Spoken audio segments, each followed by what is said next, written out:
Salam sejahtera tuan-tuan dan puan-puan yang dihormati dan dikasihi sekalian. PAS perlu cermin diri sendiri, kata Fahmi.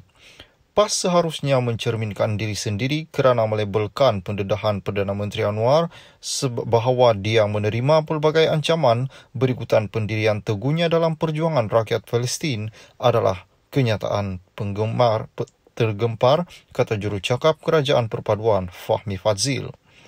Fahmi yang juga Ketua Penerangan PKR berkata selaku sebuah parti, PAS juga boleh dikatakan pelbagai penggempar terutamanya menjelang pilihan raya negeri.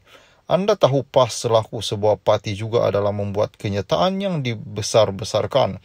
Kami menyaksikan sejak beberapa bulan, terutamanya ketika pilihan raya negeri, bagaimana PAS mendakwa pengundi parti-parti tertentu akan mengakibatkan huru-hara di seluruh negara. Itu tidak berlaku, jadi saya fikir PAS, iaitu Taqiyuddin Hassan, perlu meletakkan cermin dekat mukanya dan melihat betul-betul kepada diri dan parti, katanya. Fahmi yang juga Menteri Komunikasi dan Digital berkata kepada pemberita ketika diminta mengulas kenyataan Taqiyuddin sebagai berkata pendedahan Anwar adalah kenyataan seorang penggempar yang pelik dan melucukan. Salam sejahtera tuan-tuan dan puan-puan yang dihormati. Isu 3R, Madani jangan terus guna undang-undang hutan, kata Taqiyuddin Hassan.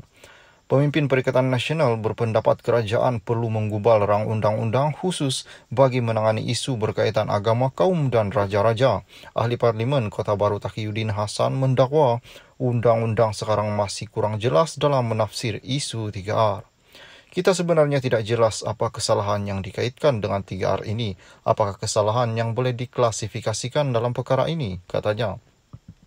Adakah apa-apa tentang agama, kaum dan raja atau apa, tahap mana, katanya. Terdahulu, Dr. Zulkifli mencadangkan kerajaan supaya menggubal rang undang-undang kebencian kaum untuk menangani ucapan kebencian. Taqiyuddin berkata para pemimpin yang kini berada dalam kerajaan pernah mengkritik undang-undang sedia ada sebagai tidak sesuai. Kerajaan Madani ada hari ini perlu melaksanakan undang-undang ketamadunan. Jangan melaksanakan terus undang-undang yang dulu yang dikatakan drakonian yang sebagainya undang-undang hutan, katanya. Terdahulu pendirian kerajaan berhubung 3R menjadi tumpuan pada persidangan Dewan Rakyat hari ini. Salam sejahtera tuan-tuan dan puan-puan yang dihormati dan dikasihi. Kenyataan PH taja kumpulan Yahudi antara punca pimpinan PN disiasat, kata Saifuddin. Pihak berkuasa sedang menyiasat beberapa ungkapan yang dikeluarkan pihak pembangkang yang menyentuh isu 3R. Menteri Dalam Negeri Datuk Seri Saifuddin Nasution Ismail berkata, antara yang disiasat ialah pengerusi Perikatan Nasional Tan Sri Muhyiddin Yassin dan Presiden PAS Tan Sri Abdul Hadi Awang yang menyentuh 3R. Nak bercakap tentang bangsa kasih sayang kepada rakyat tidak ada masalahnya, katanya. Teruskan bercakap. Yang tak boleh, kalimah seperti ini mengundi PH adalah bahaya kerana PH menaja kumpulan Yahudi. Itu tidak boleh, katanya. Jadi polis terpaksa buka siasatan sebab ada aduan, katanya, pada persidangan Dewan Rakyat hari ini. Saifuddin Nasution menjawab pertanyaan tambahan Muhyiddin mengapa beliau sering kali dipanggil oleh polis atas siasatan berhubung 3R. Salam sejahtera tuan-tuan dan puan-puan yang dihormati. Tak ada model lain ke, kata netizen.